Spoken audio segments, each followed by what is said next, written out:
I've been struggling with this message to really, really get it right, and I haven't quite gotten it. So I'm going to try this third time.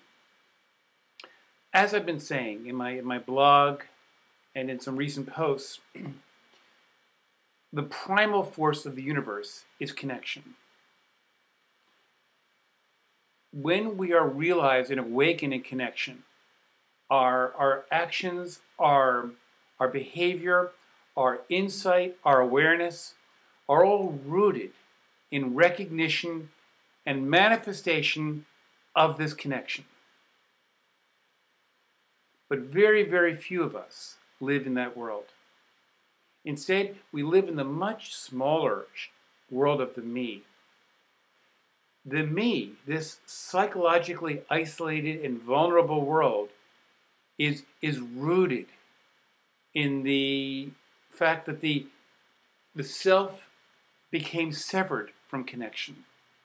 And when the self is severed from connection, connection being the great nurturing flow from the universe itself, when the self is severed from connection, it lives in fear. And fear manifests as violence, as ignorance, and as division. And because we're fearful, we must build walls around ourselves. We need these walls to protect us, to make us feel safe. And what makes up these walls? What makes up these walls is hope, faith, belief, and all of the rest that separates us from our projected fears in the universe. And fears everywhere. We fear Islam. We fear death. We fear poverty. We fear loneliness. And so out of this fear, we build these great walls of false power.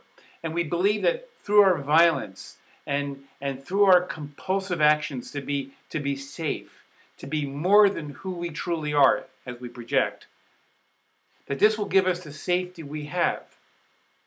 The safety we lack.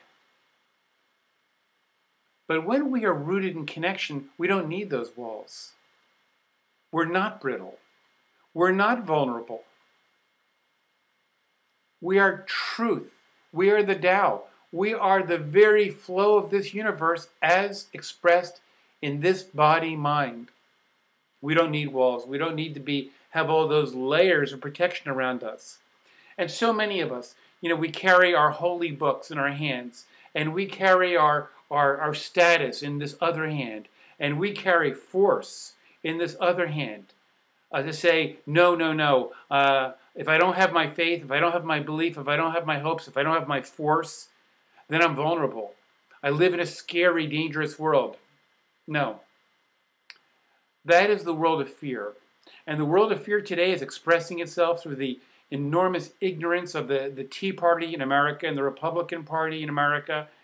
It is expressed in the ideology of denial, as expressed by Barack Obama, that we need this vast military, we need all these bases, we need these wars in Afghanistan, as if they would make us safe. They don't. In fact, they do just the opposite. They increase our vulnerability because they are breeding grounds of hate. The moment you use force to get your way, you are creating counterforce. And that's the sickness of force. And the more we are aligned with our faith and our beliefs that are all based on hope, and we wouldn't need hope if we weren't encased in this wall of fear, the more we put our faith in those institutions, the more vulnerable we are, the more brittle we are, and the more defensive and angry we are to people who challenge our faiths and beliefs. And so we use force to counteract those challenges. We say, we say no, science is wrong. Evolution can't be wrong. We're not monkeys. But why not? What's wrong with monkeys? What's wrong with apes? What's wrong with plants? What's wrong with mountains? What's wrong with this whole world of connection that binds us together? What's wrong with that? Evolution is a magnificent expression of our connection with all of creation.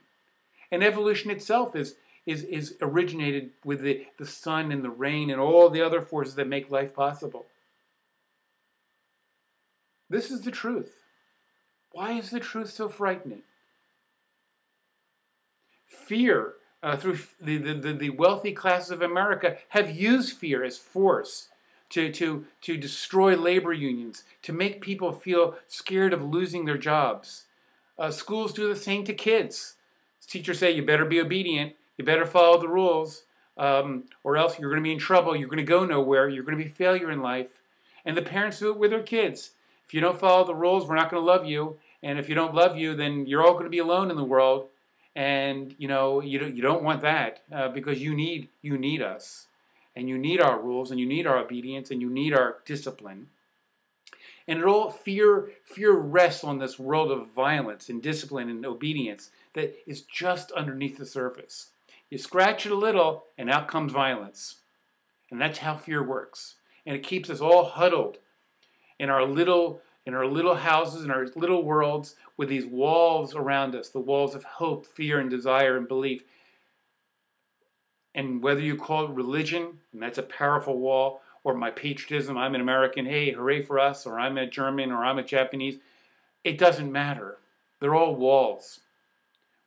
We're humans before our religions, and we are of the earth before we are even humans, because we're all connected in this. And when you do away with that world of fear, that world of, you see that your fear manifesting in your own lives through your hopes, through your separations, through your many divisions, that's the path to freedom. And I know it may sound crude to you, but my own book, Liberation from the Lie, is the most comprehensive, systematic approach to seeing how fear manifests in our lives. It makes people look stupid and ignorant and abusive and dangerous and toxic. And people don't need to be that way. The human story on this planet shows us that there are alternative pathways rooted in connection as opposed to fear. But modern civilization, with all of its technology, with all of its power, is so deeply fear-based. And you can see that also through the magnificent writings of the Buddha, through many of the wisdom traditions of pre-industrial Earth, and particularly in a modern way in my own book. And I don't say that in a way for me to make money. I make almost nothing from the book. But so many dozens, if not hundreds of people have told me how this book has truly transformed their lives. It's fantastic to hear that. Wonderful, terrific. And what that merely means is an unburdening of the self from all these layers of fear. You don't need to be a Hindu or a Jew or a Christian or a Muslim. They're all walls. We don't need them. We don't need them anymore. They serve the paths of fear and violence. They don't serve the path of connection anymore. They just don't.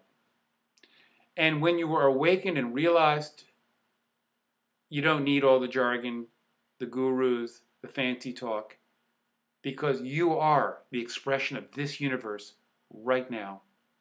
And that's where all of this journey leads. That's the end of the path. So why don't you join the universe?